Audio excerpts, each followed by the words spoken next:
One of the things I love the most about doing Stuff Mom Never Told You is hearing from you, dear viewers, whom I truly, truly love and appreciate. I love hearing about your thoughts and opinions and ideas and what's going on in your lives and your concerns. And there's a particular concern that I hear about on a regular basis from a number of you, worrying about what to do for friends who are in abusive situations, whether their home lives are abusive or their relationships are abusive, or if they're being abusive to themselves. I wish that I could help each and every one of you directly to my fullest extent, but unfortunately I can't. What I can do, and what I hope this can provide, is a resource with just a few tips on how to help a friend who's being abused, or if you are in an abusive situation, a few things that might help you as well to remember the truth. No one deserves to be abused, but everyone deserves a place of safety and security and love.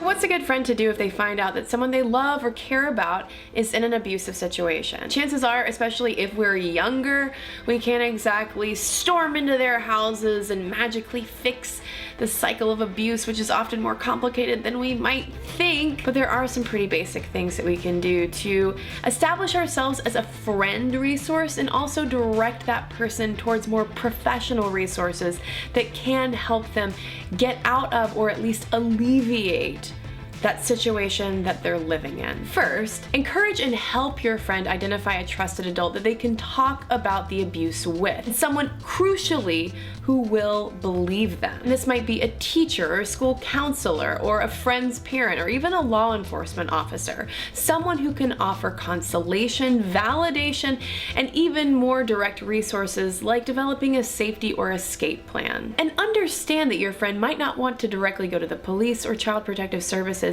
because that might feel too much like a betrayal. Especially in situations of parental abuse, your friend is probably still seeking the love and approval of his or her mom and or dad. So talking to, say, a teacher or a friend's parent might feel a lot safer than directly talking to, say, a police officer. Step 2, provide validation and support as they work through these traumatic issues. Providing validation might be as simple as listening to the person, nodding your head, acknowledging that yes, this is real and this is difficult, that you're gonna be there to help them in whatever way you can. That might also come with some necessary boundaries as well, because this isn't an open invitation for that person to become codependent upon you. Identify the direct resources that you have and let that be known to your friend.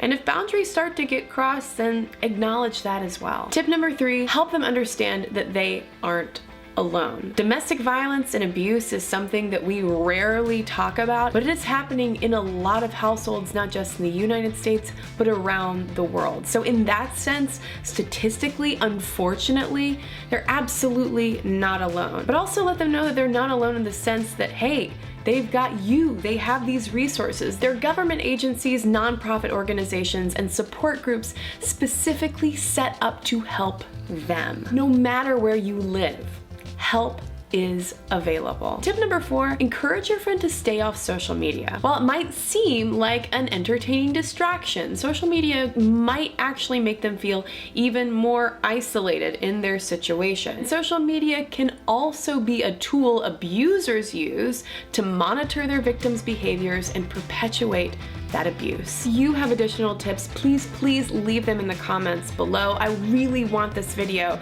to become an ongoing resource for anyone to check out at any time and be able to glean something from it. I will also add links to resources and hotlines both in the United States and abroad in the description. And if you know especially of international hotlines, please comment below.